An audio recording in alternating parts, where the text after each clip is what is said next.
Optimal minimalism. At this altitude, I can run flat out for a half mile before my hands start shaking.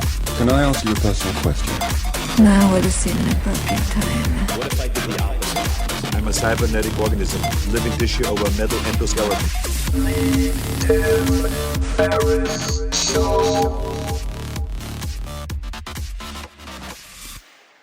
This episode is brought to you by Allform. If you've been listening to this podcast for a while, you've probably heard me talk about Helix Sleep and their mattresses, which I've been using since 2017. I have two of them upstairs from where I'm sitting at this moment. And now Helix has gone beyond the bedroom and started making sofas. They just launched a new company called Allform, Allform, and they're making premium customizable sofas and chairs shipped right to your door at a fraction of the cost of traditional stores.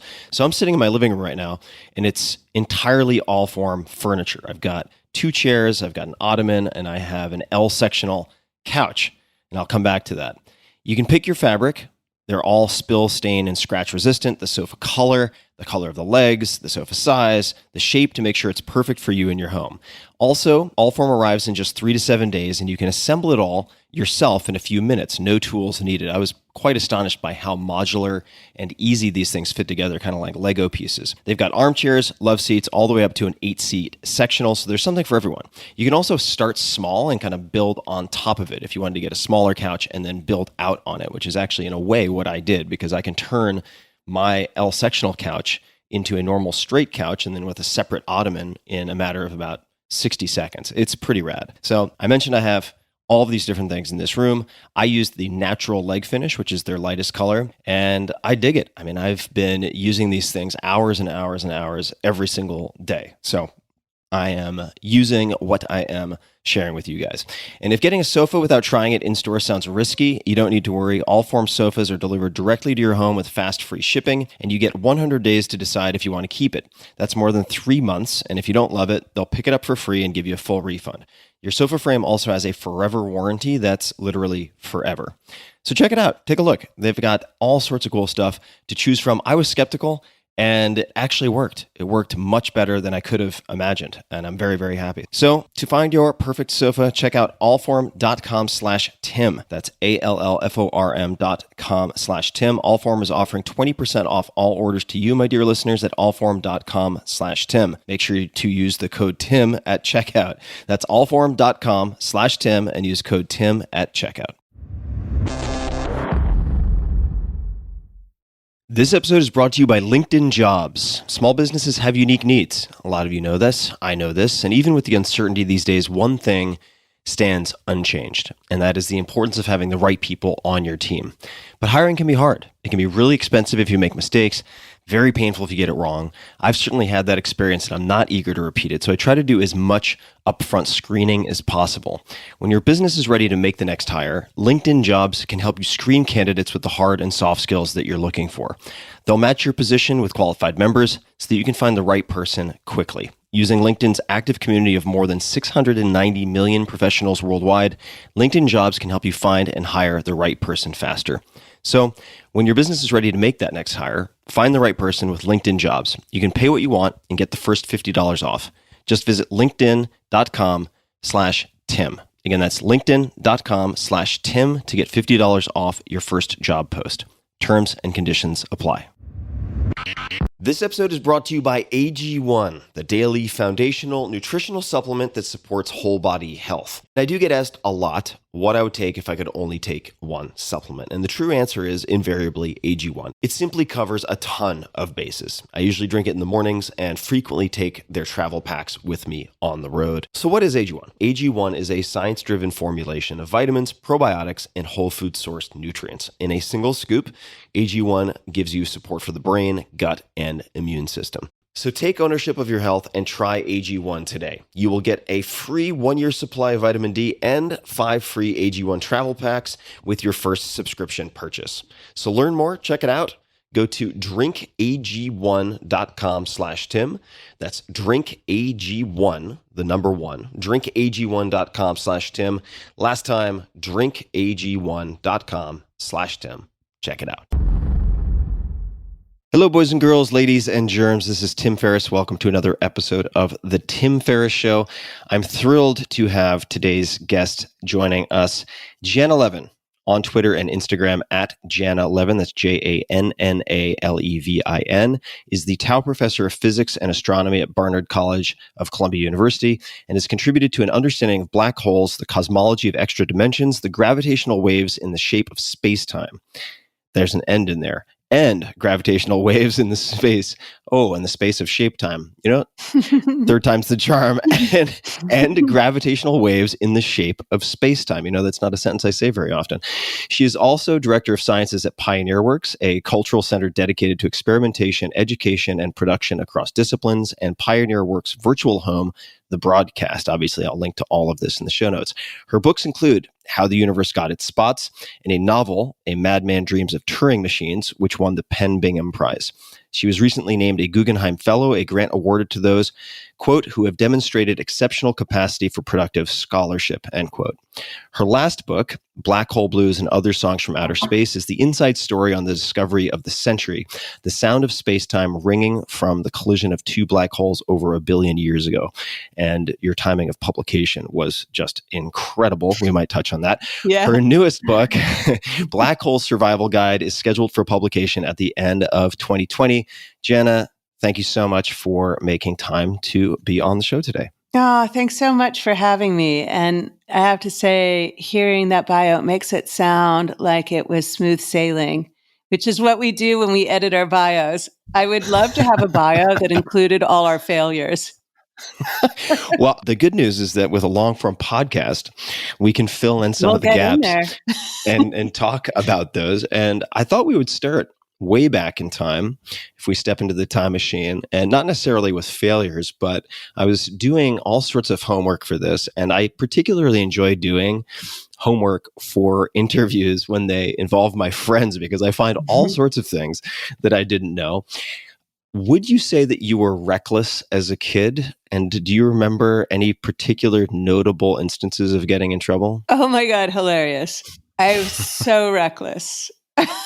It was so reckless. My parents used to say, stop diving off the high board without checking if there's water in the pool. I had no health problems as a child, but yet I was in the hospital. I can't even mention how many times from completely insane, reckless accidents, breaking my nose, dislocating my finger, doing something crazy. The worst was skateboarding at around, I guess, 11 and hanging on to the back of a passing car and hitting a break on the road and landing on my head and experiencing amnesia, which is a pretty peculiar experience, and going into a coma. So that was the big one. But it wasn't the first or the last. I remember my father he was so devastated and just, can you please stop? Like, you can't do this to us. And you've had some self-inflicted wounds, Yeah. and then you've had others that you could certainly share more details about, but like a car accident? Like the car accident. Could you describe this car accident, which I also didn't know about? Yeah. So I really am not known for being risk averse. And so I guess I was 16 to my 17th birthday night, and I didn't have a driver's license, but a friend driving a car, and we were really reckless, and it was a storm, and we wiped out in the water. The puddles hit some grass, ended up hitting kind of a footbridge, but flipping and landing upside down in basically a canal and underwater. And, we all made it out alive, which is pretty amazing. Scarred up. I have a scar on my face. I have a scar on my hand. It's not necessarily that noticeable, but it's definitely a mark. And after that, my parents said, you need to go to college. I was a junior in high school, and they said, we can't take it anymore. We can't take it anymore. You need to go to college. And it was a smart sort of instinct on their part that I should do something more constructive and I'll be less wild. And I have old sisters older than me who they've been through it before. And they were like, we're not doing this again. And so it was by the summer of that year when I didn't finish my junior year because of the accident. And by the summer of that year, I was pleading with 2 colleges to let me in. And one of them had just accepted women in their curriculum. It was an all-male school, Columbia. And its sister school, Barnard, accepted me. And so 2 months later, a little banged up, I started college. It ended up saving my life. I'm sure of it. Now, did it save your life? It probably saved your parents' sanity by getting you out of the house. Yeah, But right. It saved our relationship. how did it save you in the sense that for many kids who go away to college, that is when they become reckless? Right. Was it offering a larger challenge? Was it offering the type of coursework that you were interested in? It was all of it. I was still very interested in New York life, and New York was real rough around the edges, and it was exciting, and things I had never seen before, and subversive things, and all of that fascinated me. But yeah, the actual scholarship was incredible. And that it wasn't a two switch situation. I was either a maniac or I was a scholar. Like here at this particular place, I could be a little bit of both in a better balance. And the scholarship here was absolutely one of the most, I mean, for sure, this incredible experience. Also, being that age, your mind is voracious and undisciplined, but spongy. And I loved the intense intellectualism of this place, and paired with an absence of a requirement to conform, which is a New York City thing or a feminist college thing or, a Columbia University thing. And that combination, I was extremely grateful. Also, I think because unlike maybe other students who had gone through college and the SATs and written all of their essays and had the horrible experience of being rejected and accepted, like I didn't have that. I didn't have that experience. I was just pure gratitude that they took me in. 2 months after my accident, I was in college. And I really carried that feeling with me for the years that just, thank God, it could have gone so bad. What did you think at that point when you're walking into this incredible academic institution, off you go to college? In your mind, what did you think you might be when you grew up, so to speak? Oh, so it never crossed my mind. Being a scientist never crossed my mind when I started here.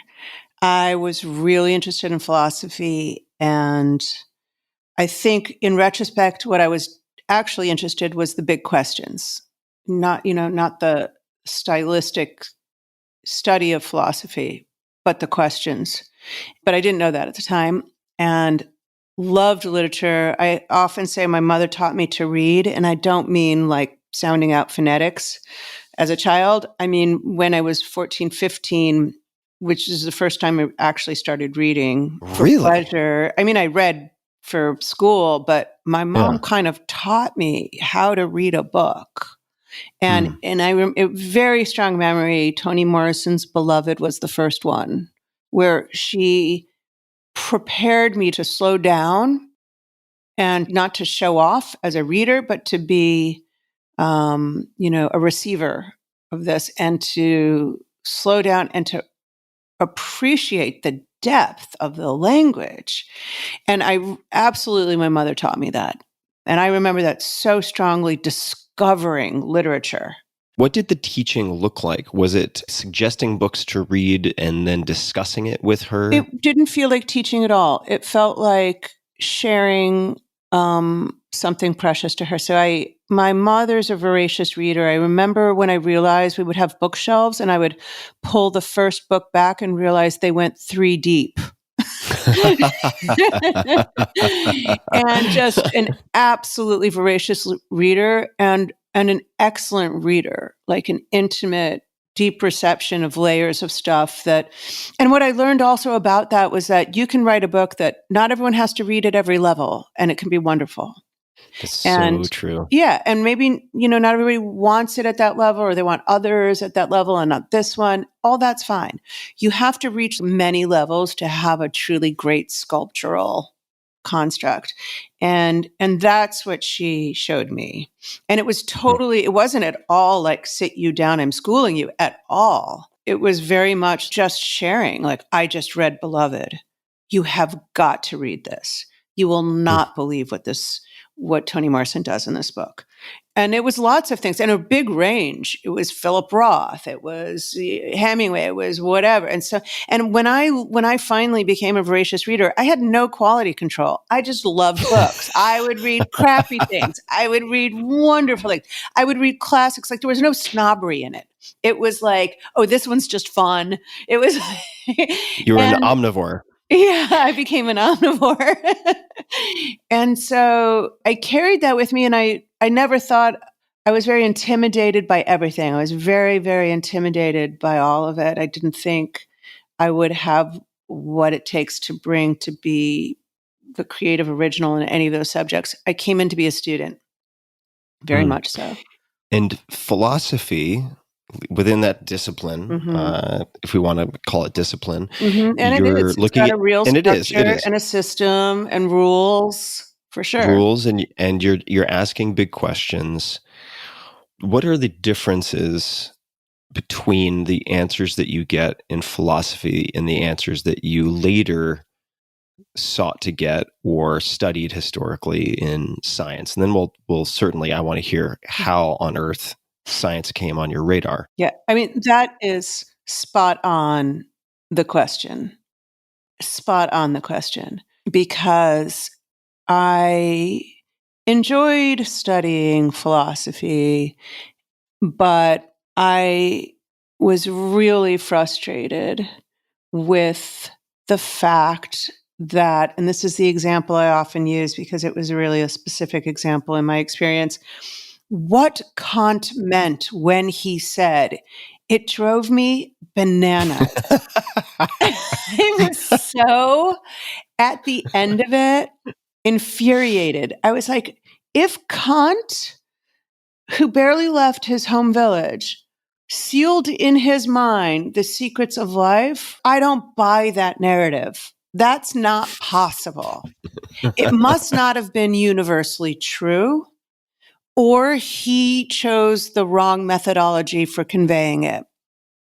And, which we'll get to, I think, in this conversation, when Einstein exposed special relativity, what he discovered, nobody, I swear to you, nobody who studies it is going back and saying, what did Einstein mean? And that's an enormous difference. We don't become obsessed with the cult of personality we are obsessed with the cult of personality with Einstein, but not to extract the meaning of what he said. I can have erased from my mind that Einstein existed as long as nobody erases special relativity from my mind, and I can share it with anybody in the universe. That's a whole other level of discovery and transcendence. And I don't like things whose truths are rooted in a single man's mind or a single cultural meme. I want it to be true in Bangladesh. I want it to be true for me in New York. I want it to be true in another galaxy. And that was the shift for me, is when I realized that. I love that we're spending some time on this because I studied some philosophy as an undergrad, had to, and enjoyed it because it's full of brain teasers and it's pleasurable. The trolley problem and all sorts of things that are exciting and interesting and difficult to explore. And you have this subjectivity of interpretation that is really problematic. And you mentioned transcendent, right? And for something to transcend sort of geographical boundaries in a way, it can't be bound to a translation of a word from German to English, let's just say, right? Because Exactly, right. you're arguing over what Kant meant, but you're reading it in English, which is already an abstraction from what we Exactly. would have read, say, whether that's true with a lot of philosophers. So how does science enter the picture? So, I mean, personally, for me, like, how did it happen? Yeah, for It you. was through philosophy. So, what happened, and just to prep this, we had very rigorous science requirements, which I decided to get over with because I didn't think I had any interest in science. And so my first year in college, like I went through chemistry and organic chemistry and I did all those super hardcore subjects. And I remember my chemistry professor pulling me aside and was like, "Have you ever considered physics?" And I was like, but also because I didn't finish high school, I had never had physics or calculus. Like I wasn't that kid who had AP physics and calculus. I didn't finish high school. And so I was offended. I was literally recoiled, and I was like, physicists memorize equations and they build bombs and there's no creativity. And like, I was absolutely insulted. And, and I was also had to do calculus as my math requirement. And there was a similar, they were like, "Hey, have you ever considered doing some math?" And I was like, "Oh, gasp."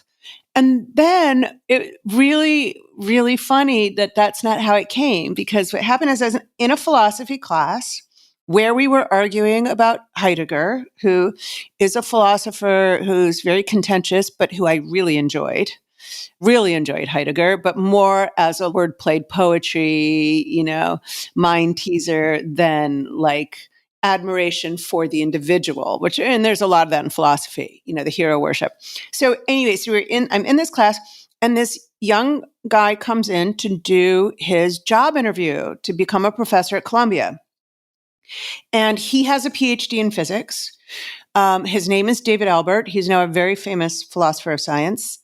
And he comes in and he's not, in my mind, he's doing philosophy at a totally different way and style. And he starts talking about Einstein and free will and quantum mechanics and determinism. And everyone, even the most obnoxious show-offs in those classes, and I'm sure you know what I mean. Oh, I do. Everyone got quiet. And I thought, wow, I'm not hearing all the bluster I usually hear in this room. And I just was mesmerized. And David Albert's now a friend of mine and a colleague. He got the job and is a Columbia professor. How do you spell his last name? Albert, like the first name. Okay. Albert. Got it. Albert. Mm-hmm. And he had no idea I was sitting in the back of the room all those years ago. And I swear to you, it's what made me have that switch of, I don't want to talk about what Kant meant. Nobody's talking about what Einstein meant. We simply have to carry it on from where he gave us the baton. We have to keep moving. That's the job. The job isn't to obsess about his personal life and his personal psychology and the phrasing of every word, because math is universal. And I had this chilling experience that I cannot even describe. And after that, I basically switched. I was probably a sophomore going into my junior year. And so by a junior in college, I switched my major to astronomy and physics, and I took math going crazy, which I always liked math. I just didn't know I had any purpose for it. And so I really scrambled to try to catch up to my peers who were those, kids who had the chemistry set in their basement and always knew things I didn't know and like had intuitions I didn't have. And so I really scrambled. And I think one of the reasons why I became pretty mathematically leaning was as a compensation for not feeling like I had the intuition. That makes perfect sense. What did the chemistry and math teachers see in you that led them to suggest physics? What did they intuit or sense or see or hear? Well, I think, the math classes were very anonymous. They were big classes with calculus. It was very anonymous. I just did really well in calculus.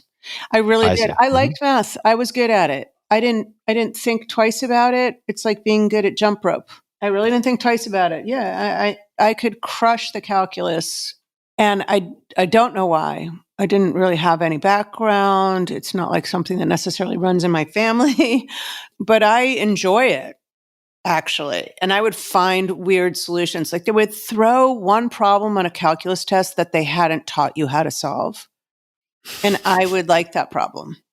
And I would spend my time on that problem and I would fix it.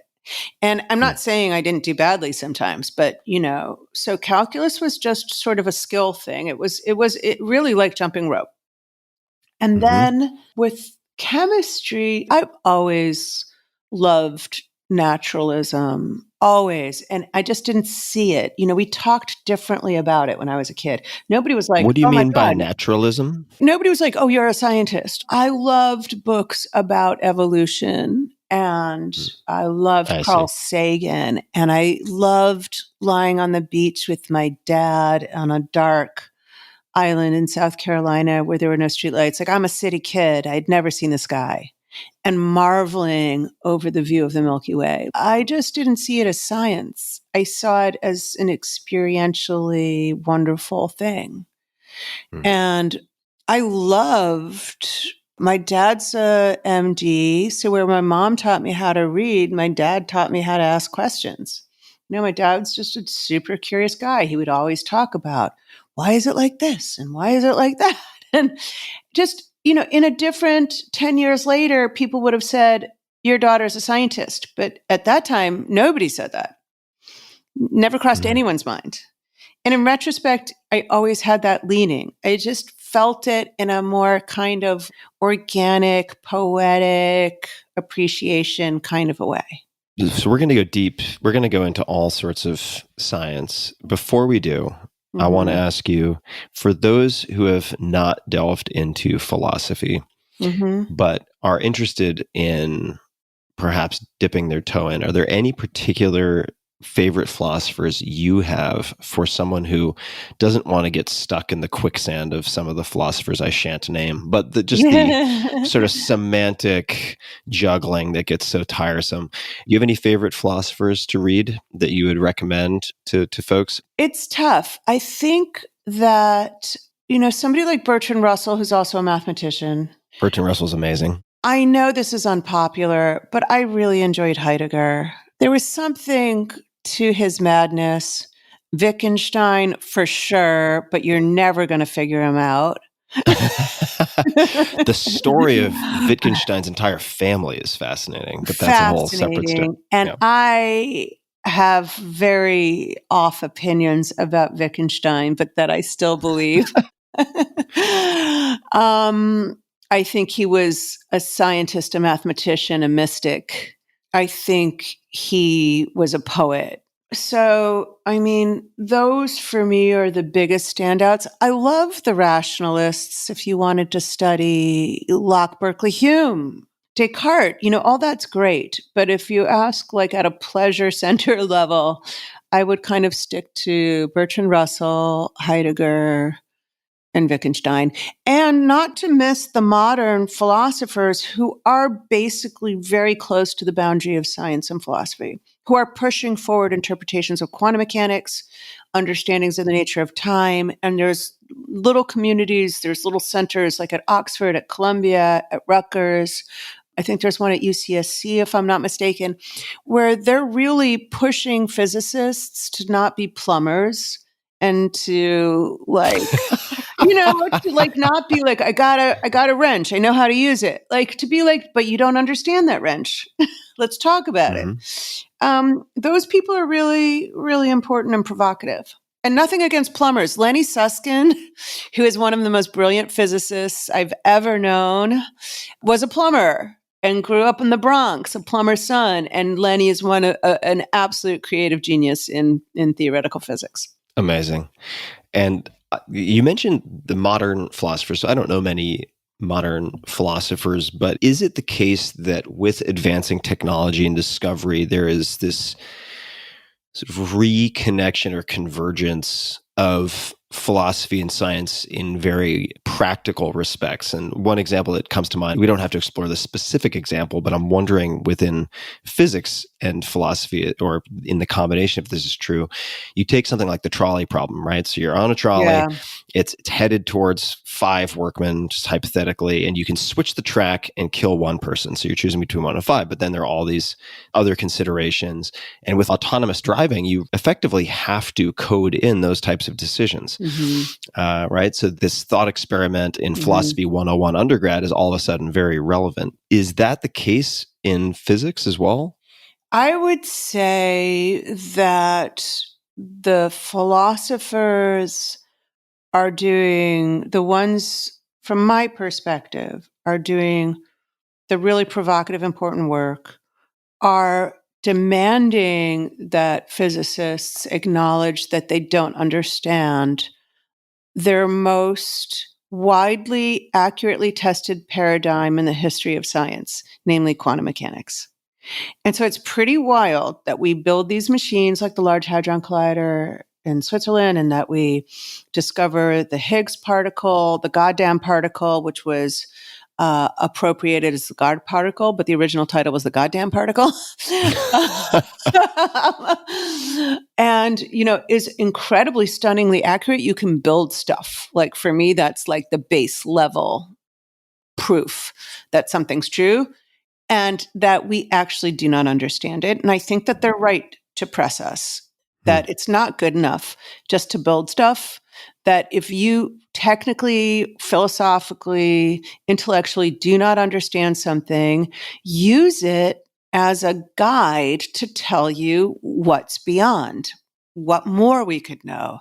And I really think that the philosophers on the interpretation of quantum mechanics, the measurement problem, which is to say, in quantum mechanics, things don't always assume a concrete state. Yet when we measure them, we find them only in a concrete state. Like this kind of what is reality stuff? What is the role of complex systems?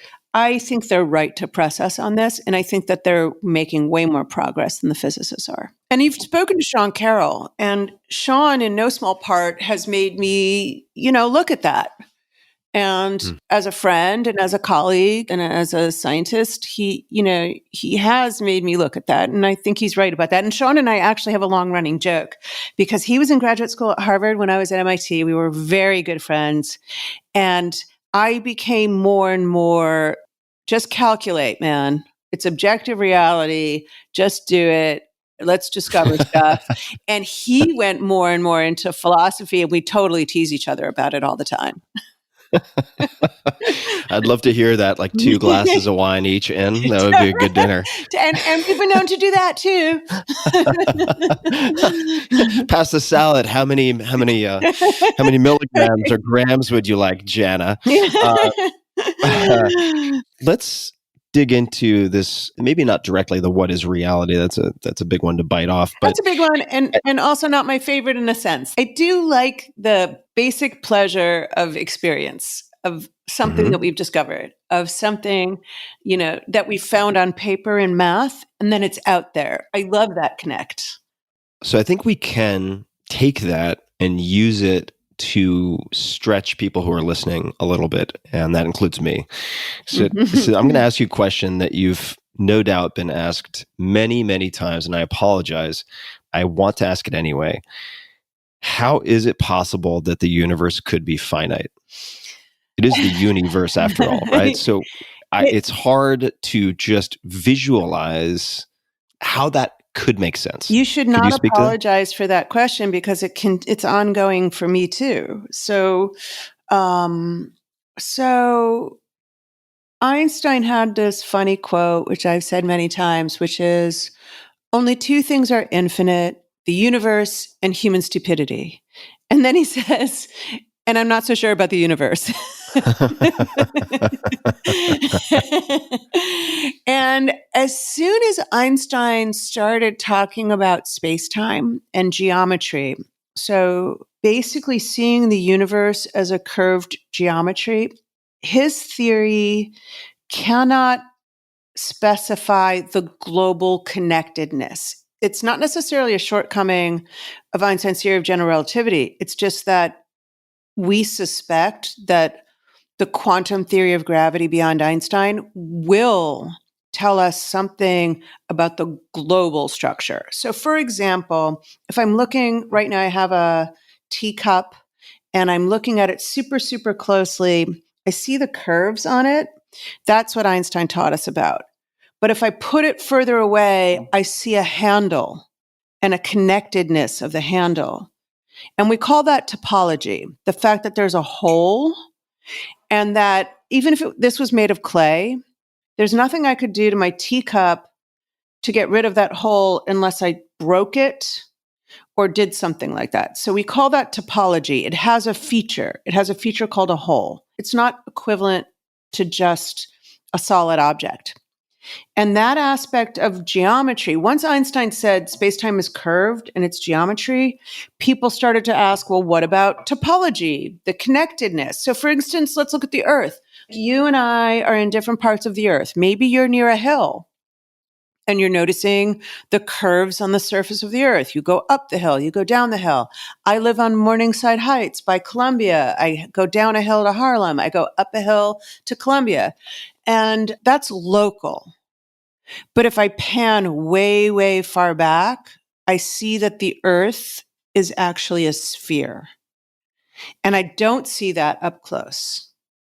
And that is something, ridiculously enough, we still have flat earthers, but that is something that the Greeks and ancient astronomers discovered. It was not a known thing.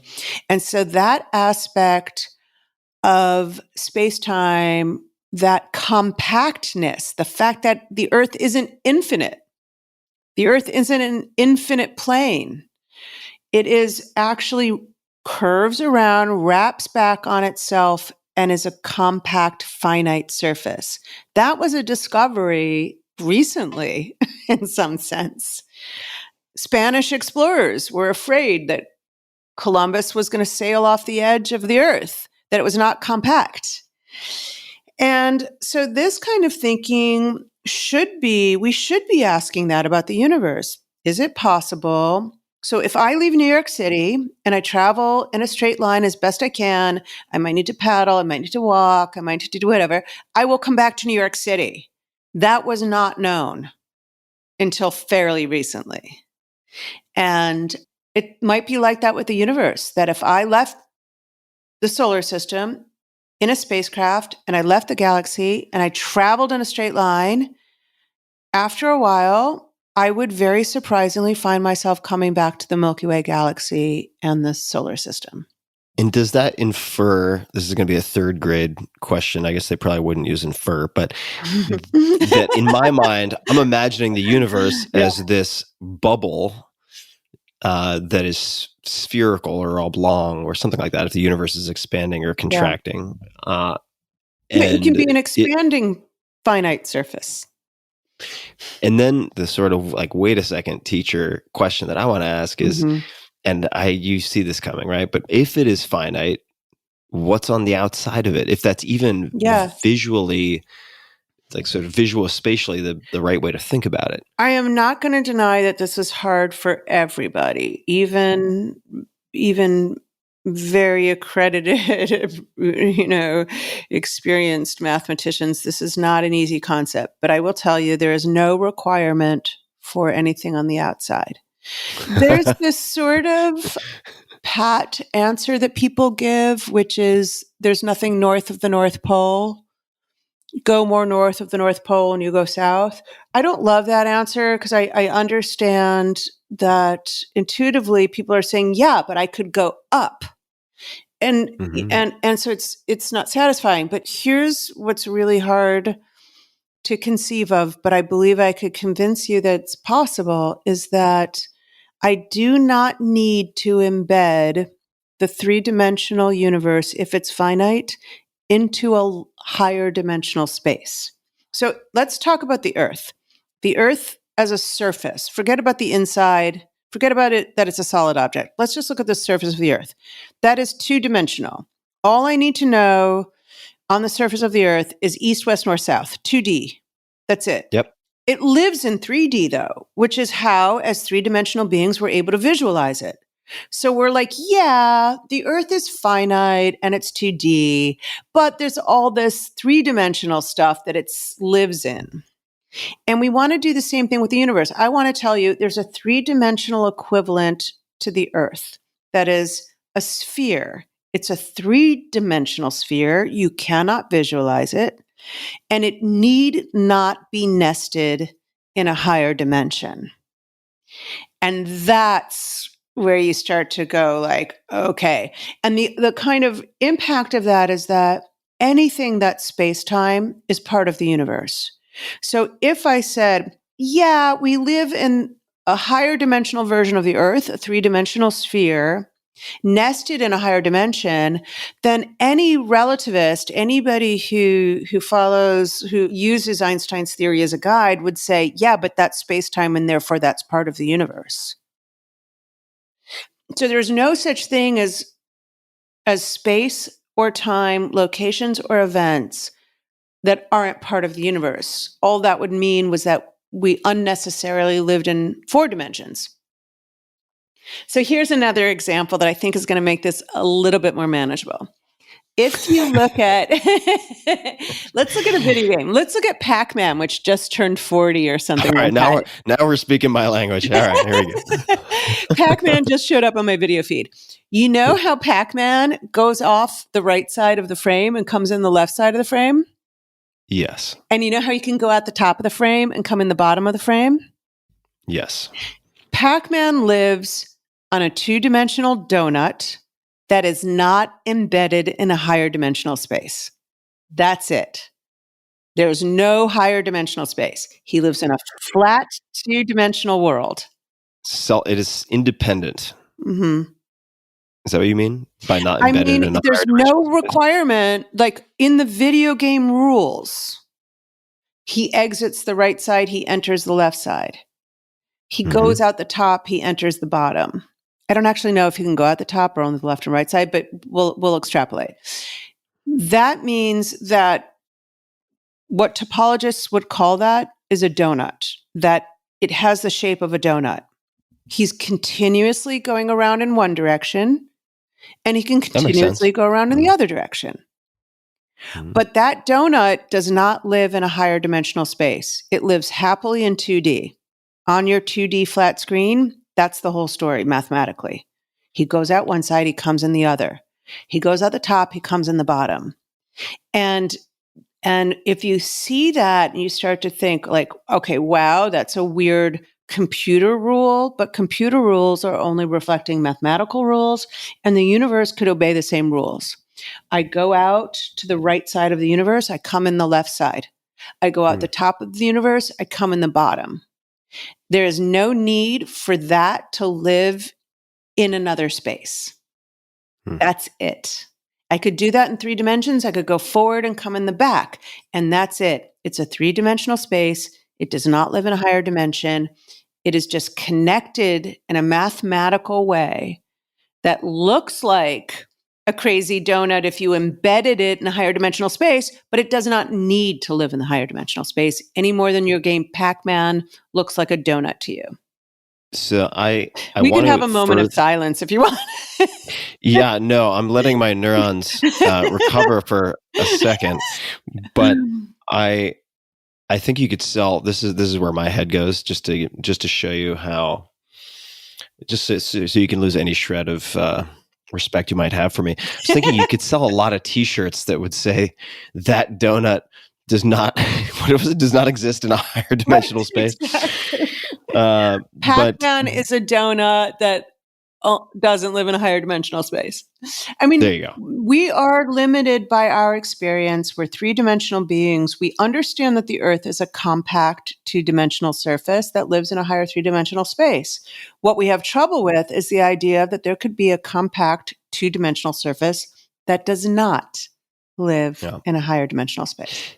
So the way that I've probably very stupidly thought about this is speaking as a non-scientist, non-physicist. I never did take calculus because I was actually pretty good at math, and I had a very sort of abusive math teacher in sophomore year of high school, and I just said, "Fuck it, I'm out." It's so And crazy how impactful that is.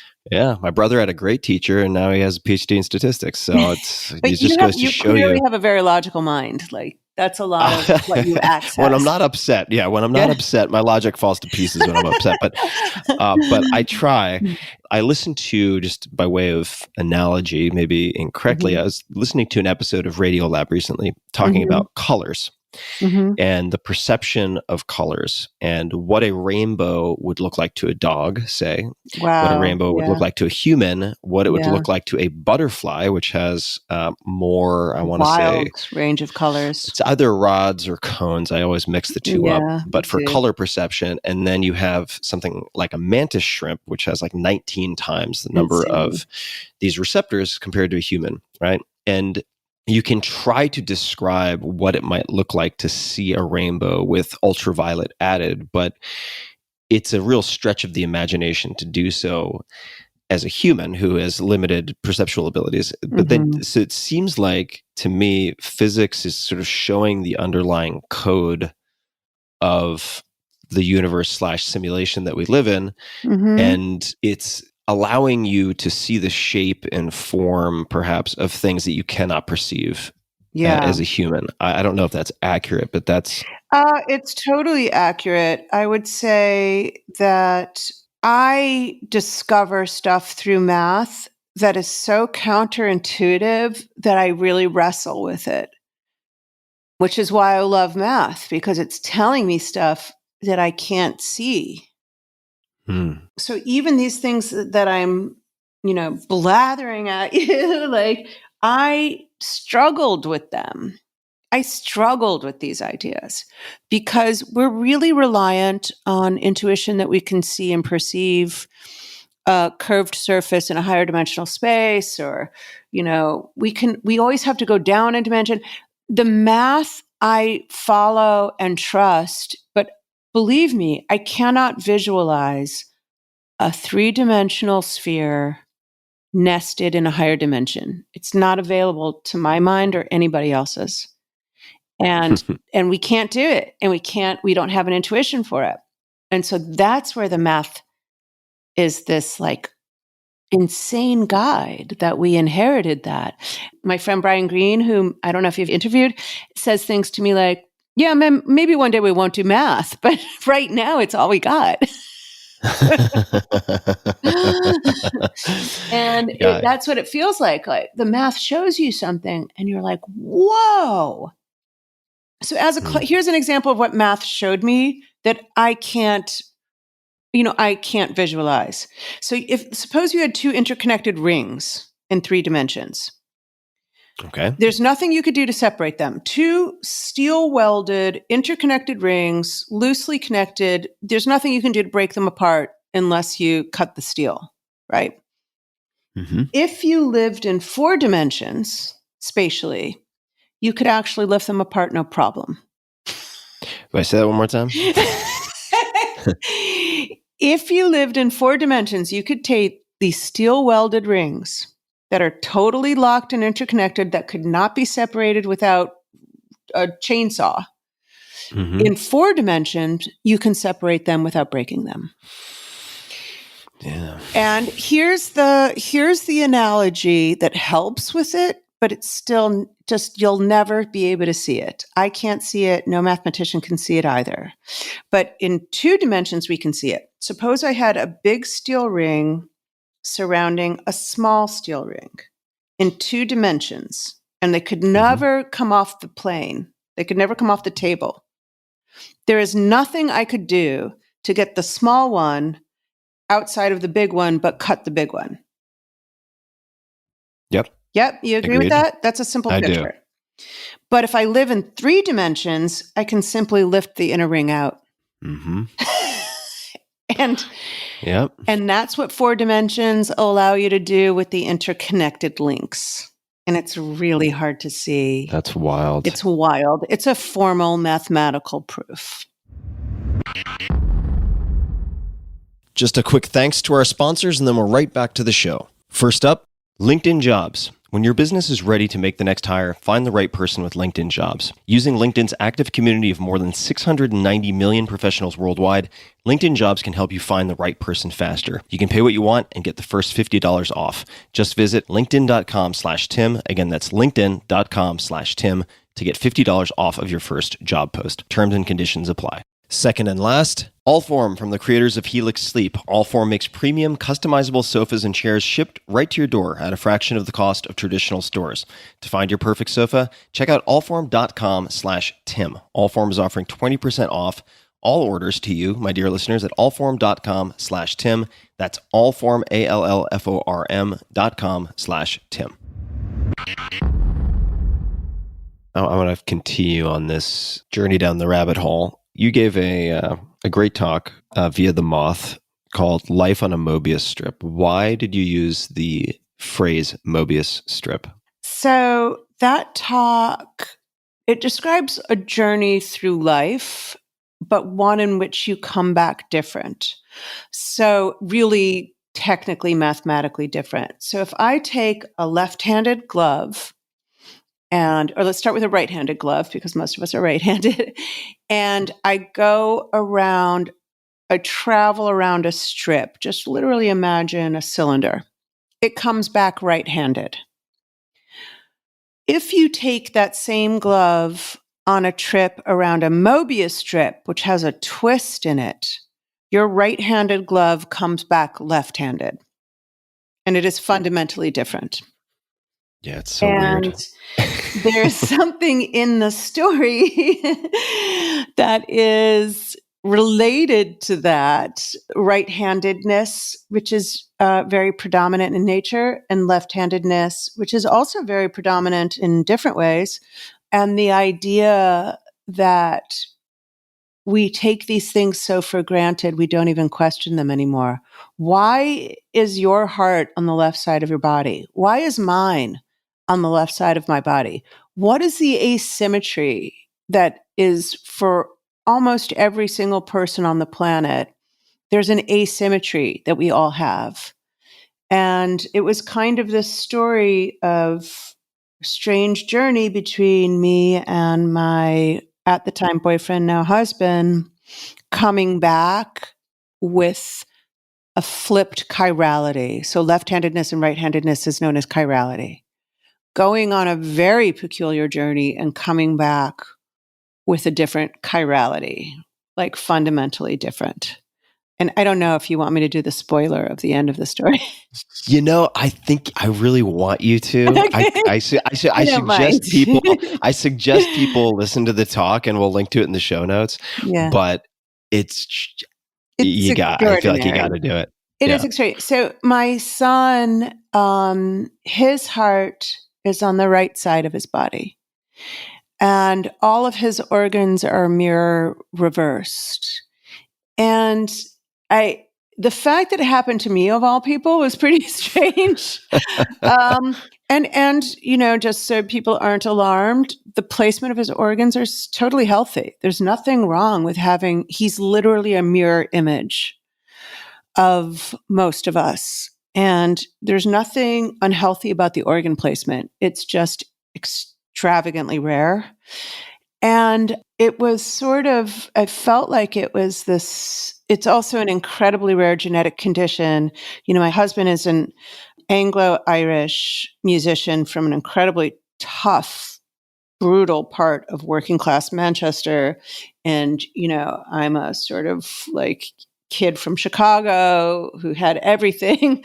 And it was like the odds of us both having the resonance of that it's extremely rare genetic condition and going on this very peculiar journey together and creating this exceptional child who is a mirror image, as though he was taken on a trip around a Mobius strip. And so that was the Moth story. And we'll link to that, everybody. Tim.blog/podcast, and you'll be able to find Janna, obviously, and see all the links. I want to touch on one more. Sorry to interrupt you too, but this is when we started with. That was something I was going to tell nobody or everybody. And I told nobody. Okay. I mean, I had some of my dearest lifelong friends. I didn't say a word about it. And I think the anxiety was that people would find it so peculiar that they would treat him as sickly and his organ placement as healthy. It's just exceptionally strange.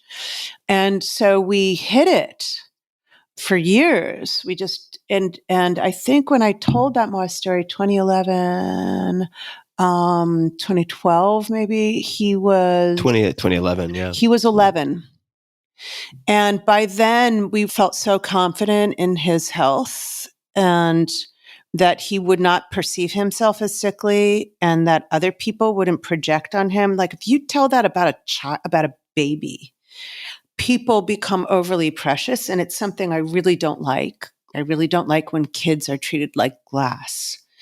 And so it was this kind of dark secret that Warren and I went to great lengths to keep him healthy, to see doctors, to go to zillions of experts, to travel across the country, to have him participate in studies, but told none of our friends. And that was the tell nobody or everybody. When the Moth asked me to do it, I felt ready at about that point in time to make it a work, like a piece, and work on constructing it and work on the levels of it as I would a book. And even though it was only a 50-minute story. And my son only heard it a couple of years ago. Oh, no kidding. Yeah. Wild. And wild is that's my exclamation of the conversation, it seems. yeah. And because we didn't want him to be overwrought about, like, we didn't want him to feel sickly because we believed he wouldn't be. But it's such a rare condition, and not everyone does well with that condition. It's so rare. We got off really lucky, but it was really important to us that he feel strong and healthy and not have a consciousness of a sick kid. So tell no one or everybody. And you followed that when we were talking before recording, and I'm paraphrasing here, but it's either silence or art, right? Something along those lines. Exactly. And 2 questions. How did you feel after giving the talk? And then number 2, have you taken other types of internal pressure or angst or emotion and turned that into art as a way of release or for other reasons? I mean, those are both, I think, really valuable questions. I do a lot of public speaking about science, and I have a pretty personal tone. You know, my first book is pretty autobiographical and personal and intimate, so it's not like I'm afraid of that. But I was terrified of giving the Moth talk. It's so funny. I'm on stage all the time. I don't get nervous. Like, you could wake me up in the middle of the night and I'd be like, yeah, black holes and blah, blah, blah. But for this, part of it was that I was telling this story for the first time that I had kept to myself for over a decade.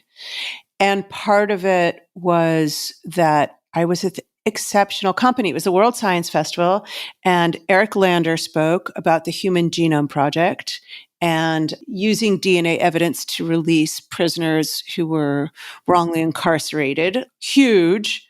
Eric Lander's huge.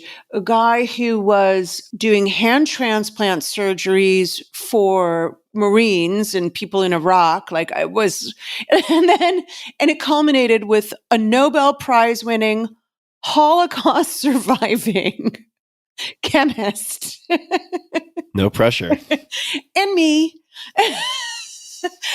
And they were like, Janna, talk about your boyfriend. And so it was really not an easy assignment, right? Yeah, definitely going off piece there. Yeah. I was absolutely like, oh my God, a Holocaust surviving Nobel Prize winning chemist. And I'm going to talk about my boyfriend. So I really worked on that piece. I only had a couple of weeks to do it. But it's one of the only times I can remember having to walk around the city block a couple of times to cool off. I begged them to let me go first because my anxiety level was so high. And but once I got on stage, I was like, I'm in it. I got this. Yeah, you were cool as a cucumber. I was You cool looked as a very relaxed. cucumber. So funny. It was like a switch was thrown and I was like, Back in I'm the in game. this. And to your second question. Oh, wait. Well, before Oh, we yeah, get to my second question, afterwards, so you've finally shared this secret with the Mhm. entire whole of men and womankind.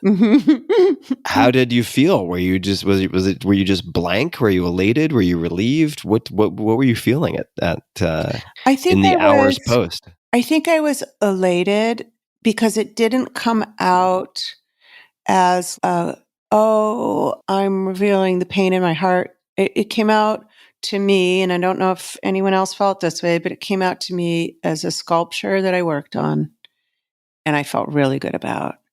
And that I controlled my nerves and I got on stage. And when I get on stage and it's good, I feel like it's because of this like sort of love vibe from the audience.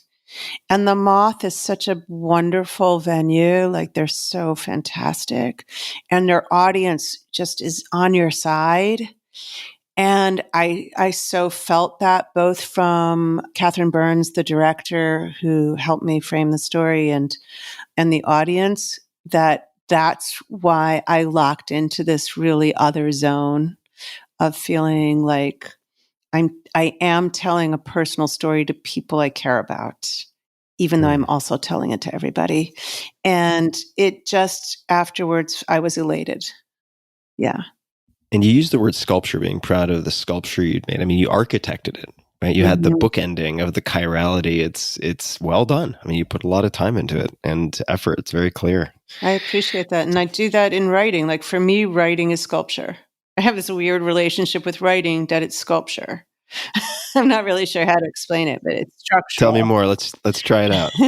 Well, I feel like there were generations of writers who really appreciated structure.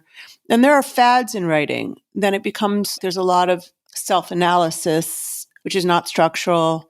And there's a lot of different styles of writing. And I always really resonated with things that had layers. And I work really hard on structure. I lay out drawings on a board and I think really hard about modules and elements and I hope it doesn't show, right? I don't want you to read it that way, but I want it to be there. And one of the conversations I had with a friend recently was like, he's like, Janna, nobody's going to notice that, one of our writers had a grammatical error. And I was like, but they will. They might not quote the rule that he misused the subjective tense, but they'll feel it. They'll notice it in a really subtle way. And that's why great writers are respected by tons of people who are not great writers. Like I respect writers who far exceed my abilities because I recognize something that they're doing, not intellectually, but emotionally. It's a felt sense. It's a felt sense. And so I feel that about structure. If you really, really work on structure, you challenge yourself, you break some bad habits, you don't allow yourself to be self-indulgent. And so, yeah, I really do think of them like architecturally. Do you have any particular writers who stand out to you for structure? Oh, man, I'm such a fiction fan. I mean, there's this book. I teach a class at the college where I haven't taught in a while, which is called Science and Literature. And it is basically a collection of books that have all just seared me. One of them, for instance, is Katsuo Ishiguro's Never Let Me Go. And he won the Nobel Prize a few years ago. And that is one of his least popular books. And it's spectacular. It's about cloning. And it's a very personal, intimate book. How he took this utterly abstract concept and made it completely small and intimate. And it's stunning. It's an incredible book. And he writes it in a female first person flawlessly. It's just it's partly just a display of unbelievable talent, but it's just an virtuosity. incredible book. Virtuosity, thank you. And but there's a lot of books like that I really love. There's a book that's been around for quite a long time, Don DeLillo's White Noise, which is also not one of his most famous books, and is hilarious and brilliant and incredible. And it's kind of about this small college town professor and maybe a chemical spill, and you're not quite sure what it is. And it is absolutely hilarious and incredibly clever. I have so many of these. I'm not going to go through all of them, but I'm going to list one more, which is Yes, Cormac please. McCarthy's The Road, which I don't think anybody would look at as a science book. It's a totally apocalyptic book, and I think people would just see it as an apocalyptic dystopia. But there is, to me, it's a conceptual book. It has that core, and it's unlike any book he's ever written in a lot of ways, because he can be a very kind of Faulknerian, florid writer, and this is lean as hell, brutal. And there's no where, what, who, when, or how. No character has a name. You don't know where they are.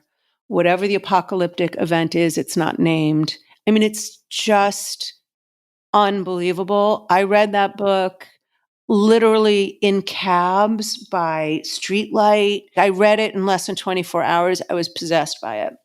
Wow. And my own book, the Turing Machines book, was in press at the same time that I was reading that book. It was at the press. And we have the same editor from Knopf, Dan Frank, who's just an extraordinary editor. And I called Dan, and he literally had to talk me off like the windowsill. You were just like, stop the presses, the presses. I was like, pulpit. And Dan was so great. He literally talked me in from the windowsill. Oh, wow. Yeah, I know that feeling. So, and he didn't bullshit me. He didn't be like, your book says Gordon's McCarthy. He was like, look at him. He's 77. Look at what he went through. Like, he really gave me respect to not treat me like a child. And that's the only reason why I came back into the living room. Yeah, you knew you weren't being pandered to. I was not being manhandled or kid-handled or whatever the expression is. Have you read any of Ted Chiang's short stories? Chiang. I do know Ted Chiang's short stories. I believe, and this is, maybe I should be embarrassed to admit this, I believe I have a collection of short stories in my audio book that I haven't gotten to. I highly recommend for people listening, if you want, I think, really structurally interesting and also scientifically mind-bending short stories. Ted Chiang, Chiang. His most recent collection is Exhalation, which I thought could not possibly equal his previous collection, and it maybe surpassed it. They're just so incredible. And for those people who saw Arrival, which is, I think, an incredibly good movie exploring the impact of language and orthography, meaning writing systems, on thought and how you perceive reality in the context of alien contact, right? Extraterrestrial contact. That was based on one of his short stories. And he's really got an incredible range. I didn't mean to interrupt you. He kind of has a Borgesian vision, Totally. Borges. Yeah, absolutely. Yeah.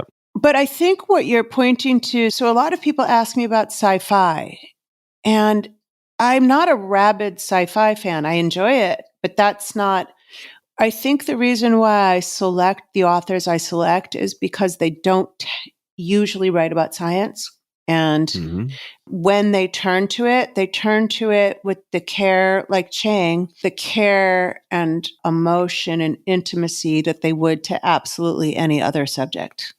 Totally agree. And I have to ask if you have read any of, well, I'll just say that I recommend to people listening, if they're interested in this type of nerdy writing structure exploration, which I think is more broadly speaking, an exploration of thought and structured thought, that draft number 4 by John McPhee is definitely worth Oh, taking wow. a look at. I've not read it. It's worth the read. It's very nerdy. It's based on a seminar that I don't believe he teaches anymore at Princeton called the Literature of Fact. And I'm a little obsessed with John McPhee. yeah, me too. I've always had this terrifying fantasy / nightmare that he Oh, would this is about to get good. he would like read one of my pieces and critique it. Yeah. He's one of those writers where you're like, I can't do this. His skill, his technical finesse and prowess and skill is something that I really do admire. And it's what we were talking about. You don't have to have that skill to recognize the skill. Definitely. And to experience the pleasure of the gift of somebody giving that to you. And, he's known as a terror when he edits people. So I do have just an anecdote related to editing. So I took his seminar when I was an undergrad. Princeton? I did, yeah. That is like what I wish had happened to me back then. So I didn't have to go through such a grueling process of unlearning bad writing. Well, I mean, look, I'm no McPhee, but I remember the first assignments we were handed back with feedback. And in effect, he said, before I hand this out, I want you all to realize that you're good writers. And I'm paraphrasing, of course. And you were able to get into this seminar and we'll discuss everything in your one-on-one. So we had one group class, I think it was 12 students per week, and then one-on-one time with him. And he's an incredibly good teacher. And the pieces were generally of short length. Let's just say the assignments were 3 pages. I'm just going to make that up. 3 pages long. I still have my 3-ring binder with all my notes from that I hope class. so. And that was a long time ago, 20 plus years ago. And there was more red ink on my essay than black ink, meaning I had typed out 3 pages and double spaced, and his comments seemed to be more than my cumulative ink on the page. And I was just like, holy shit, I'm in trouble. This is gonna but what a gift. What a gift. And one thing that, and this will really underscore the reason I recommend people read good books and even consider studying writing, is that you get better at thinking. So he pulled out so much fat and just useless drivel and redundancy from my writing that my grades in all of my other classes had a sharp uptick. Wow. And his class took up a lot of energy. So it wasn't that I had extra slack in the system. I think it was because my thinking became tighter. Yeah. And for people who really want a wonderful book to read that is pretty short, I don't know how long it is, maybe it's 200 pages. John McPhee wrote a book called Levels of the Game. And if you want an idea of how structure, what it means to structure a book in a really elegant, interesting way, this is a book that is structured around his description of the semifinal match at the 1968 U.S. Open Championship. Oh my God. Played between Clark Grabner, I think it is, and Arthur Ashe. So this is an entire book based on ostensibly one tennis match, but that's the framework. And then the way that he then manipulates that and architects it is just incredible. And I'm not a tennis player, so it tells you a lot that I was just gripped. So this is one of those books, like you and The Road, that I just carried around with me, and I read it every open moment to finish. That's a recommendation. And so the other person who broke my heart when he died was David Foster Wallace, who can write about things I have exactly zero interest in and grip me. The Illinois State Fair, Consider the Lobster, Consider the Lobster. Everyone should read that. Like, what do I care about lobsters in Maine? Not my world. The Oxford English Dictionary. And every one of those essays is loaded with unbelievable insights. And, I don't know if he ever studied with John McPhee. I don't think he did, but I sort of think of him as sort of the wild maverick version of John McPhee. Oh, definitely the wilder and Totally more maverick, maverick egotistical, version. like completely different person. But my other story about John McPhee is I did a talk at Princeton a couple years ago, like a panel talk about writing with some colleagues. And I'm not going to name the person who said this to me, but he's a very accomplished writer. And he studied with John McPhee, as you did. And he said that as a grown man, accomplished, writer in everywhere, made his career, went back to John, shared one of his pieces with him, and John edited it. And he said he was in tears. In tears. It was covered with red. And he was, and yet everything was on the nose.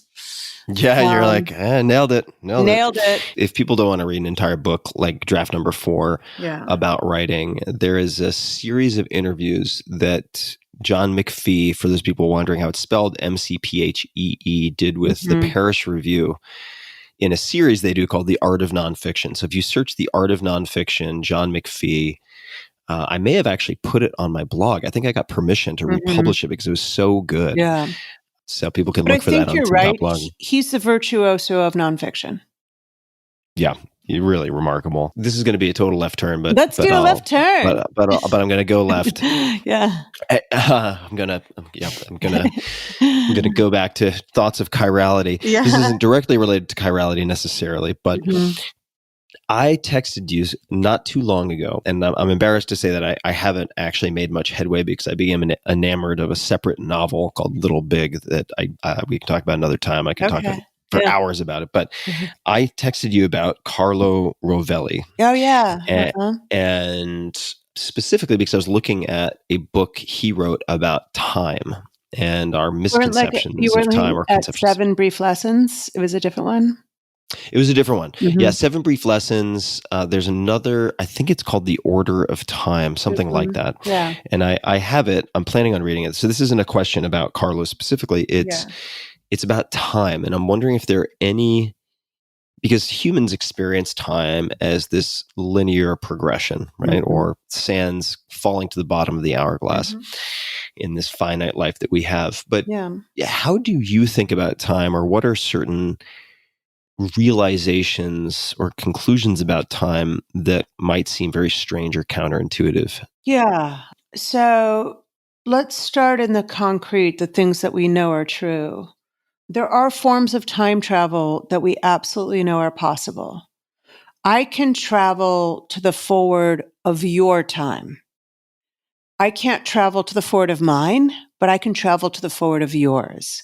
So, for instance, if I decide to travel near the speed of light to go to Andromeda, a nearby galaxy, and come back traveling very near the speed of light, I might have experienced, as close as I get to the speed of light, I will experience as little passage of time as imaginable. But let's just say it's a few months for me. For you, gosh, Andromeda is 2.5 million light years away. It would have 2.5 million years would have passed. So, it's a long time. Shame to say, despite all of your fantastic protein powders, Unless I would be pretty confident that I would come back to the grief of not finding you here, and not America, and maybe not any human beings. Maybe human beings would be extinct, and so I can travel to the forward of your time, but I haven't yet figured out how to travel to the forward of mine. To me, I would have had a few months. My clock would have ticked slowly. My milk would have lasted as long as I expected. My thoughts would process on the timescale I'm comfortable with. I would not notice anything but ordinary time. And that's a fact. that that is true. We experimentally measure that. We experimentally detect that. We know that that's a fact. After that fact, which is pretty big to take on its own if you want to, like for instance, we could travel 26,000 light years to the black hole at the center of our galaxy. As long as we went very, very close to the speed of light, we would survive the trip, but 26,000 years would have passed on Earth. And so what's so great about that? Yeah, this is the interstellar dilemma.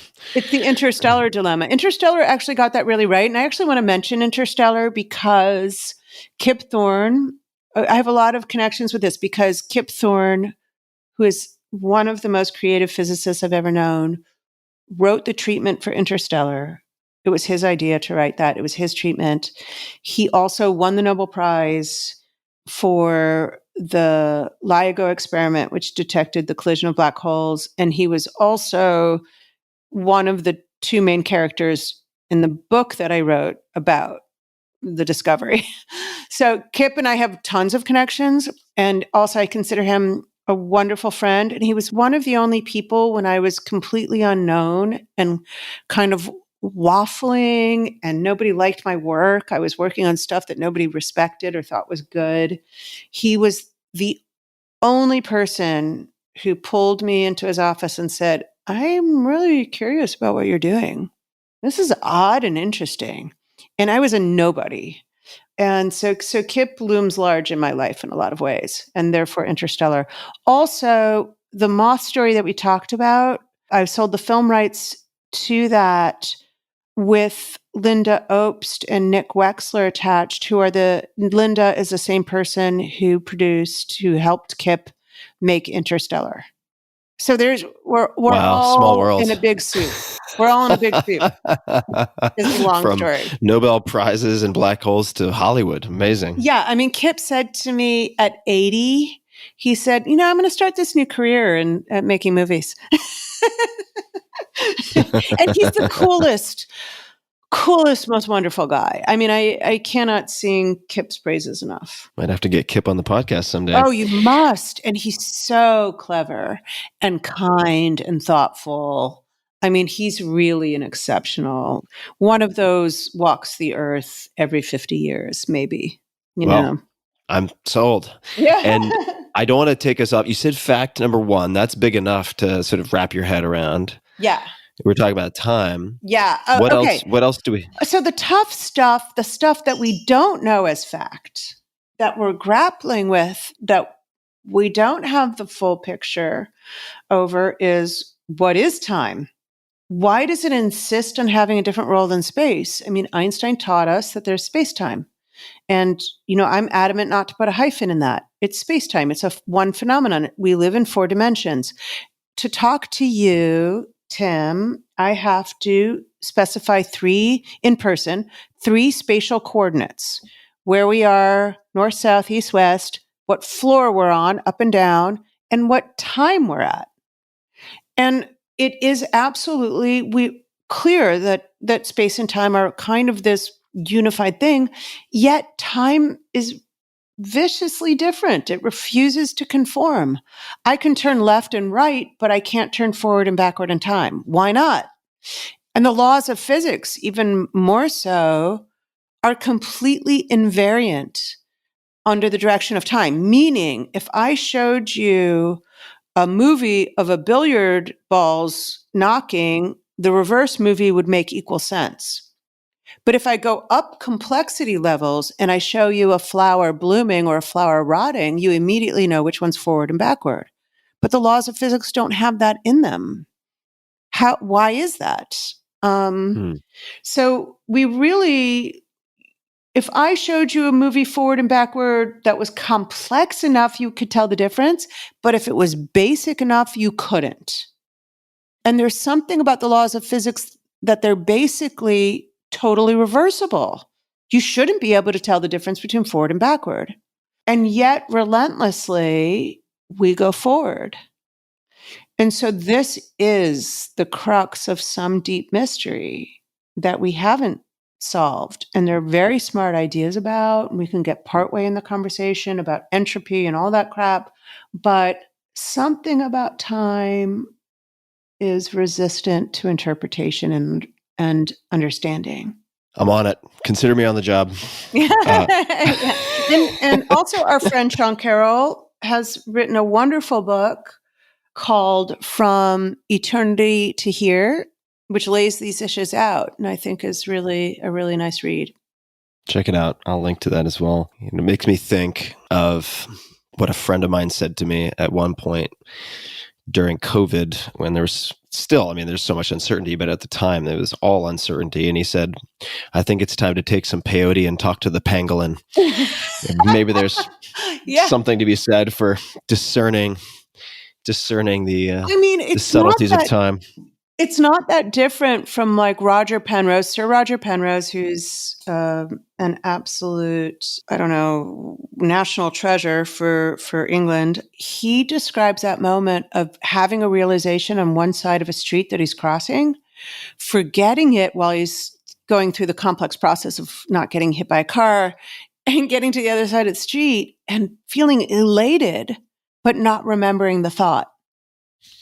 And how long it took him to recover the thought. And I think that that's something, in a sense, that we're skirting around when we're talking about film and storytelling and the structure of books and art, is that sometimes we need those other fertile grounds, even if it confuses us for a second, even if we remember the direct A to B logic of the thought, that becomes a kind of a fertile ground for when we recover that thought, for it to actually be able to implant in a bigger way or something. I don't want to over push metaphors, but I do. Oh, you're in good company for that. Yeah, I do think there's a sense that sometimes when you lose your train of thought, when you come back to it, you found a better way to boost it and expand. I have a question for you that I don't think she would mind, which was solicited from by yours truly, our mutual friend Maria Popova of brainpickings.org. Everyone should check that out if you don't know what I'm talking about. One of the most prolific thinkers and writers and consumers of information. You want to talk about wanting to hang up your spurs? Yeah. English is not even her native language. She's come Bulgarian. on. It's just, I don't get it. Oh my God. It's really like, sometimes I'm just like, but she's okay, phenomenal. I give up. Yeah, I give up. Well, amazing woman. And she's part of what, it's true. She's Bulgarian. English is not her first language. She has the lightest accent, but her command of English is beyond basically anyone else's. Yeah, it's outrageous. It's really, it's really something else. Yeah. And so this was, I was texting with her asking about any topics or questions that she thought could be fertile to explore. And this is one of the things that she sent me. You might want to ask her about the tension, I think mostly a creative tension, but sometimes a troubling human tension between living with a mind that deals with such vast and remote skills of space and time. She jokes that she isn't interested in anything that took place less than 500 billion years ago. That's true. With so much abstract mathematics, which is what theoretical physics is, yet living in a body more to the here and now, to the human, political, and biological realities that we're living with. Now, number one, I just want to point out, this is a casual text. That's Maria. Oh my God. My God. For fuck's sake. I just want to retire. But this is a question I'd love to explore, because one of the things that you alluded to in your Moth talk was that thinking of these vast scales and periods of time in some way make your day-to-day grievances and problems seem very trivial, right? Or put them in perspective. So could you speak to that, to the tension between this vast macro longitudinal picture and then the day-to-day? Yeah, I can, but it's not such an easy package. I am absolutely as vulnerable to anybody else, to the stress of quarantine, not grooming oneself, and No, not my hair is wild. Not socializing and missing your friend. Like it's not a panacea. It doesn't make me not miss those things or not struggle with those things. But in the bigger scale, I think feeling a freedom from the requirement to conform and some of the pressures of social media, it has helped me in those ways. There's no question that having more universal perspective, putting those things into their tiny packages where they belong has been, easier for me.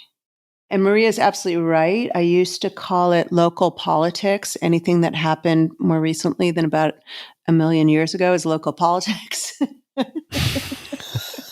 And I take very little interest in it.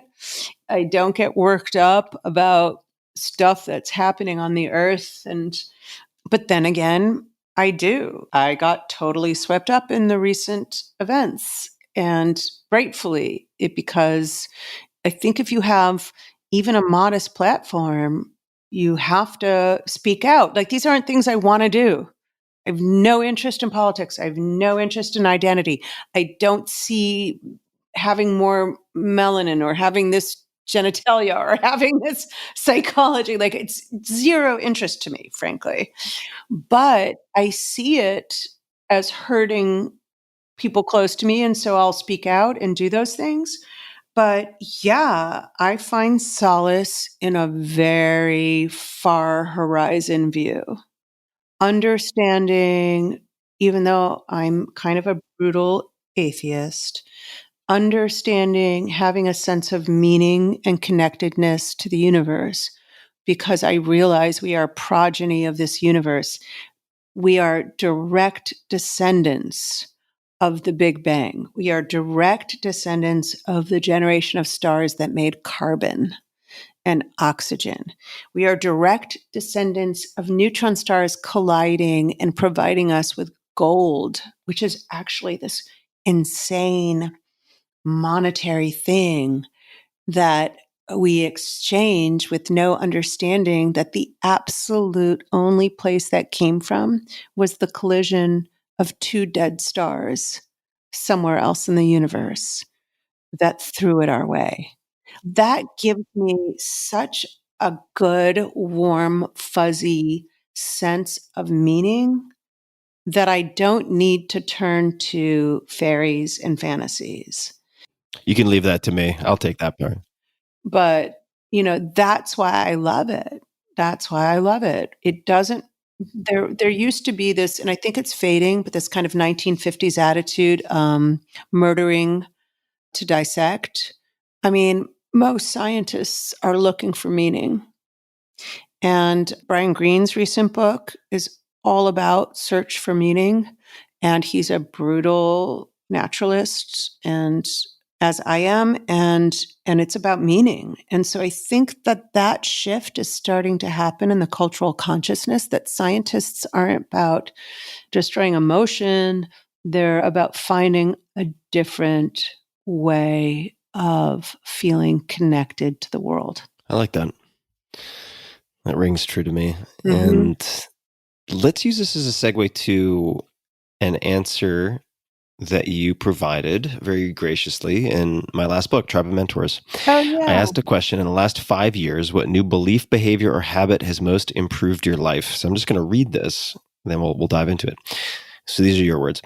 I used to resent obstacles along the path, thinking if only that hadn't happened, life would be so good. Then I suddenly realized life is the obstacles. There is no underlying path. Our role here is to get better at navigating those obstacles. I strive to find calm, measured responses, to see hindrances as a chance to problem solve.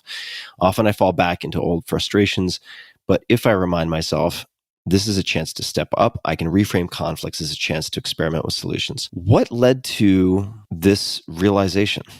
Oh man, it is one of my best. You know how we might all have these certain boulders we nail into the wall to cling to. This is one of them for me, very much so.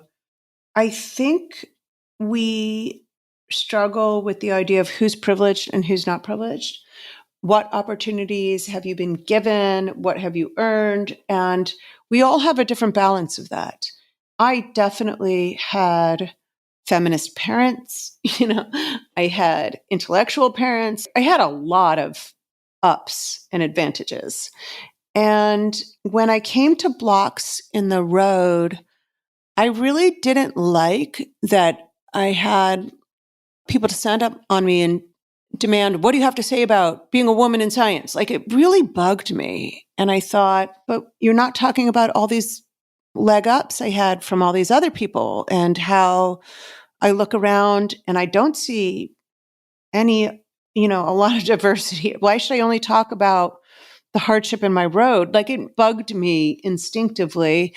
And I think that what I realized was I had been sold, because of my kind of comfy childhood, an idea that life is great and just don't screw it up. And that's false. Life is not great for most people, and they have to do a hell of a lot more than not screw it up.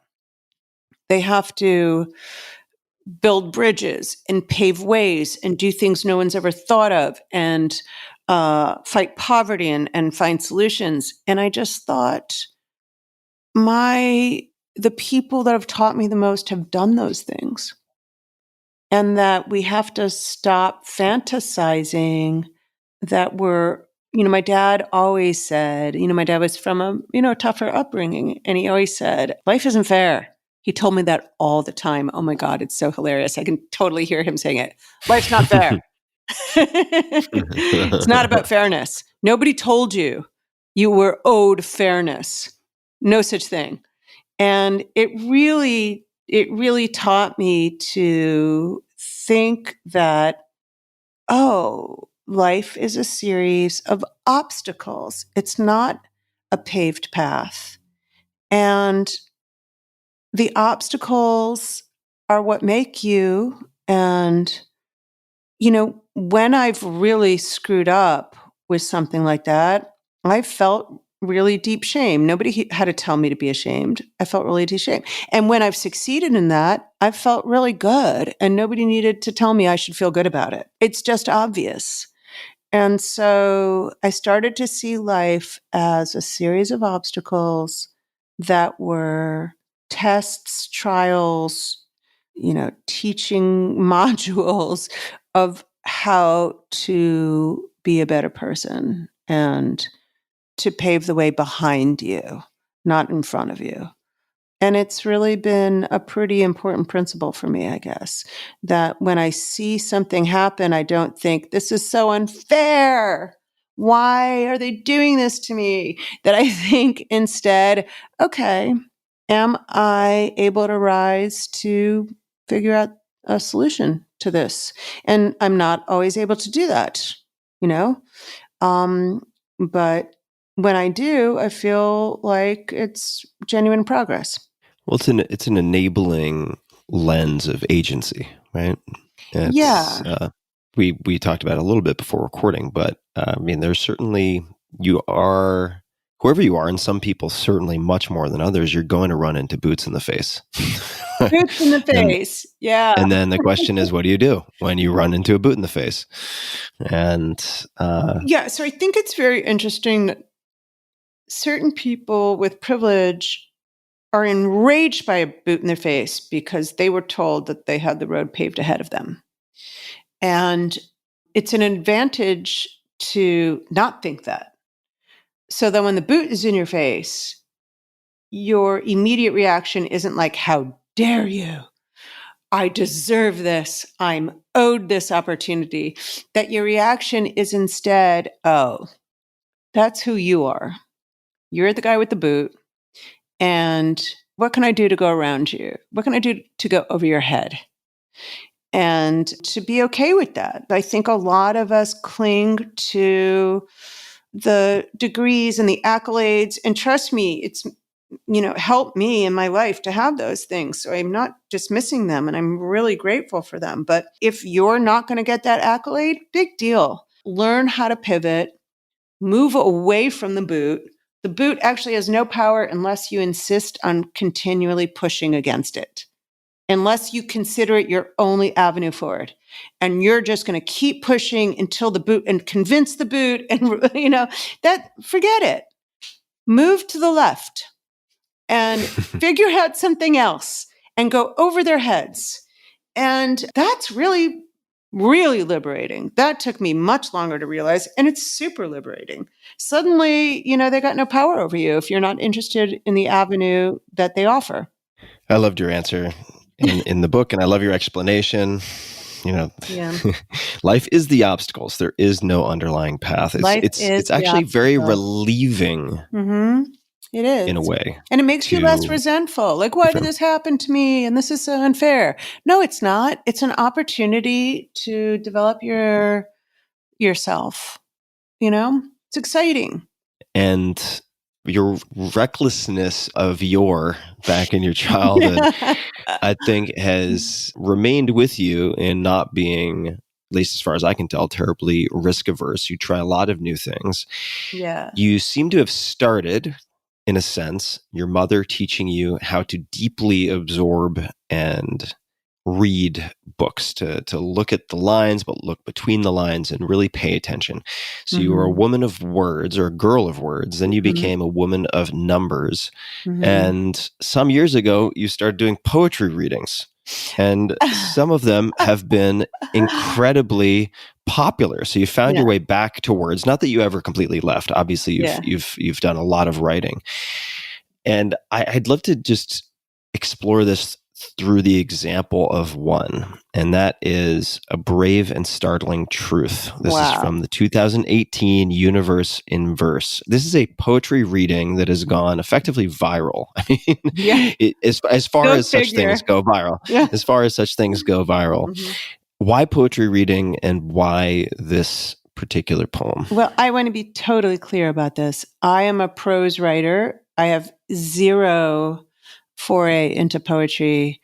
I like poetic prose, but I like prose. It was absolutely my friendship with Maria. And Maria and I both were kids who said things like, I don't like poetry, or I'm not interested in poetry. And Maria said that. Yeah.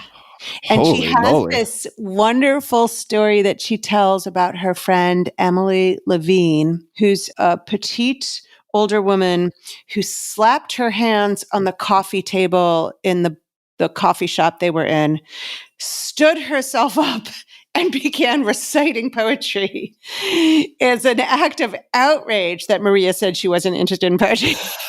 I feel like that's the right approach with Maria. That sounds like a good tactic. Yeah. And obviously now Maria is the ambassador.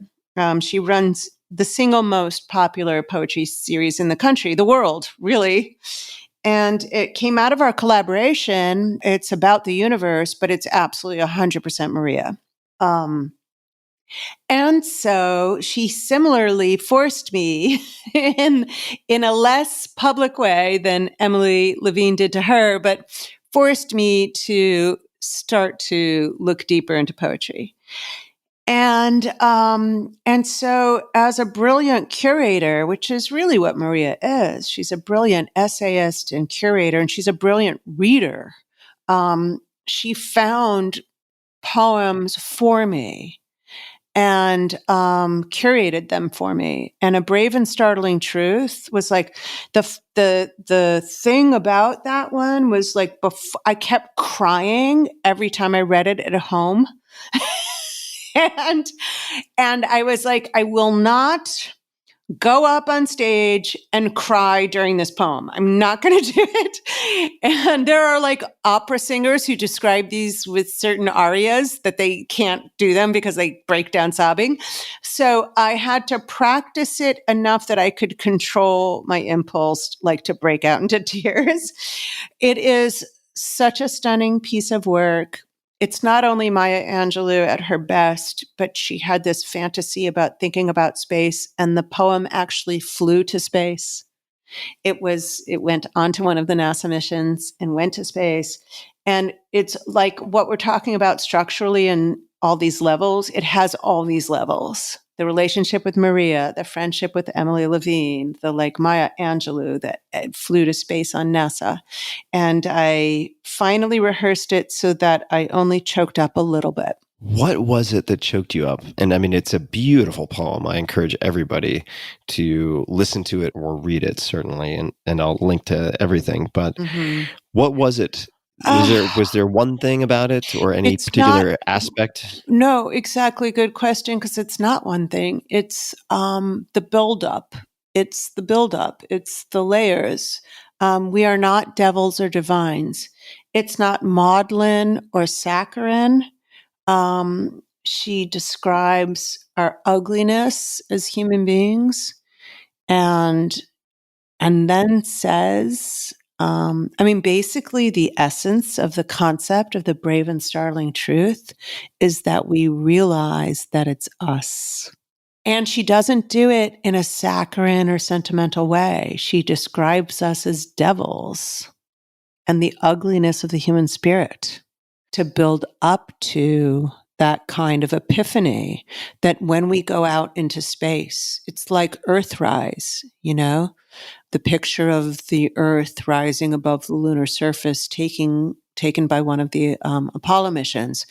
We are out there in space, and then we turn around and we look at ourselves. And it's just Angelou's salt of the earth, despite all odds, belief in the human spirit. Yeah. It's a wonderful piece. It really it's an absolutely is wonderful. extraordinary. It's a wonderful piece, and you are so fun to talk to. Man, Tim. And we also have fun in person, which not everybody knows. That's true. We overlap here and there, sometimes on purpose, sometimes by accident, but it's always such a pleasure. Yeah, I'm so thrilled that you were able to make the time to have a chat. It gave me an excuse to grill a friend and do all this homework, which I really, really enjoy. It provides so many extra layers, as we've been saying about many things. And is there anything else you'd like to share or mention that I haven't? Well, just that I've up? been trying to get you. You've been out to Pioneer Works, but I would love to have you out on our stage. And whenever, the modern plague allows, we really want to have you come join our sort of community of oddballs and artists and musicians and be on the broadcast. And, so I'll be pursuing you, man. I'd love to do it. I'm in. I would love to do it. Pandemic allowing. Willing, exactly. We were scheduled to do something with you in June, tentatively. We were. And I think we'll make it happen. Then the Book of Revelations started. Yeah. I'm pretty sure locusts are next. They're happening in Africa, literally. There's a locust plague. It's bananas. Yeah. Maybe we'll have, as my friend says, the alien invasion or okay. hurricane. I have to bring this up because you mentioned aliens. Are you aware that the government during the pandemic effectively said, "Yep, there are aliens or there are UFOs, and here's a bunch of footage from the military," and it went effectively without any commentary. It's like, "Oh yeah, no, we've known about UFOs. They're a real thing. Here's some footage." And it just went by like nothing happened. Hilarious. I am aware, but I admit I haven't done the study to suss out the legitimacy. Yeah, I haven't done any forensic analysis of this. No forensic analysis. But people can do their own searching. If you search military footage, UFOs, and that does not mean aliens, right? We've tried that, so I misspoke. But unidentified flying objects. Yeah. Maybe we're in a video game. That's all I'm saying. We'll have this conversation later because I'm a big believer that life in the universe it's impossible that we're the only ones. But I have very cynical ideas that they have the same technology, that they live right now, that, we've been around for a bleep. They're not here at the same time, like right next door. Like I have a lot of cynicism about that kind of stuff, but I'm very, very open to the idea that there's life in the universe. Well, I think that deserves a bottle or two of wine. Yeah, man. Can't wait Once to again, see you. pandemic allowing. Yeah. And Janna, you're so much fun. People should definitely check you out wherever they can at Janna Levin on Twitter and Instagram, jannalevin.com. Your books are incredible. You're an excellent writer, and you have a new book coming out in the not too distant future, Black Hole Survival Guide, scheduled for publication at the end of 2020. We shall see. So TBD. It's going to be a tiny little thing, like a thing you should put in your back pocket. It's going to be like an object more than like a thick book. I like that idea. And it's Leah Halloran, the artist Leah Halloran did these like gorgeous paintings for it.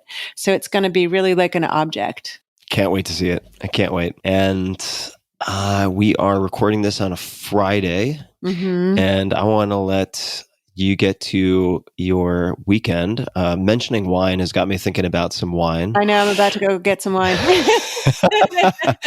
And once again, thanks for making the time. This has been so much fun. Thanks, Tim. Such a pleasure. Miss you. I miss you too. And to everybody listening, thank you for tuning in. And we will link to everything, all of the things that we brought up. We'll have links to them in the show notes. As usual, just go to tim.blog/podcast, or you can just go to tim.blog really and search Janna, Janna, and it'll all pop right up. And until next time, thanks for tuning in. Hey guys, this is Tim again. Just a few more things before you take off. Number one, this is 5 Bullet Friday. Do you want to get a short email from me? Would you enjoy getting a short email from me every Friday that provides a little morsel of fun before the weekend? And 5 Bullet Friday is a very short email where I share the coolest things I've found or that I've been pondering over the week. That could include favorite new albums that I've discovered. It could include gizmos and gadgets and all sorts of weird shit that I've somehow dug up in the world of the esoteric as I do. It could include favorite articles that I've read and that I've shared with my close friends, for instance. And it's very short. It's just a little tiny bite of goodness before you head off for the weekend. So if you want to receive that, check it out. Just go to 4hourworkweek.com. That's 4hourworkweek.com, all spelled out, and just drop in your email and you will get the very next one. And if you sign up, I hope you enjoy it. This episode is brought to you by LinkedIn Jobs. Small businesses have unique needs. A lot of you know this, I know this, and even with the uncertainty these days, one thing stands unchanged, and that is the importance of having the right people on your team. But hiring can be hard. It can be really expensive if you make mistakes, very painful if you get it wrong. I've certainly had that experience, and I'm not eager to repeat it, so I try to do as much upfront screening as possible. When your business is ready to make the next hire, LinkedIn Jobs can help you screen candidates with the hard and soft skills that you're looking for. They'll match your position with qualified members so that you can find the right person quickly. Using LinkedIn's active community of more than 690 million professionals worldwide, LinkedIn Jobs can help you find and hire the right person faster.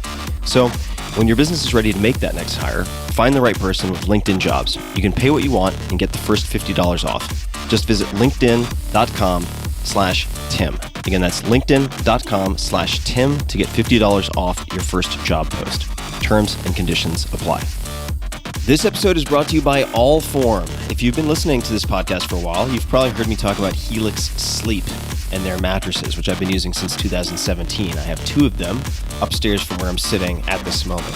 And now Helix has gone beyond the bedroom and started making sofas. They just launched a new company called Allform, Allform, and they're making premium, customizable sofas and chairs shipped right to your door at a fraction of the cost of traditional stores. So I'm sitting in my living room right now, and it's entirely Allform furniture. I've got 2 chairs, I've got an ottoman, and I have an L-sectional couch. And I'll come back to that. You can pick your fabric. They're all spill, stain, and scratch resistant. The sofa color, the color of the legs, the sofa size, the shape to make sure it's perfect for you and your home.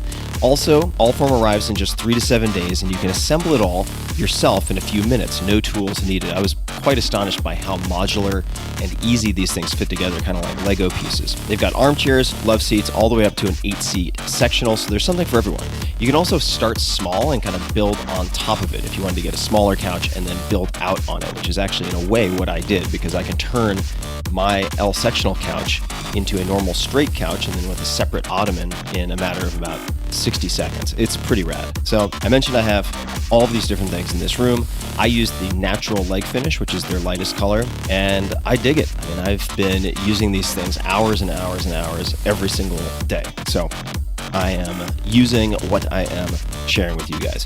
And if getting a sofa without trying it in-store sounds risky, you don't need to worry. Allform sofas are delivered directly to your home with fast free shipping, and you get 100 days to decide if you want to keep it. That's more than 3 months, and if you don't love it, they'll pick it up for free and give you a full refund. Your sofa frame also has a forever warranty that's literally forever.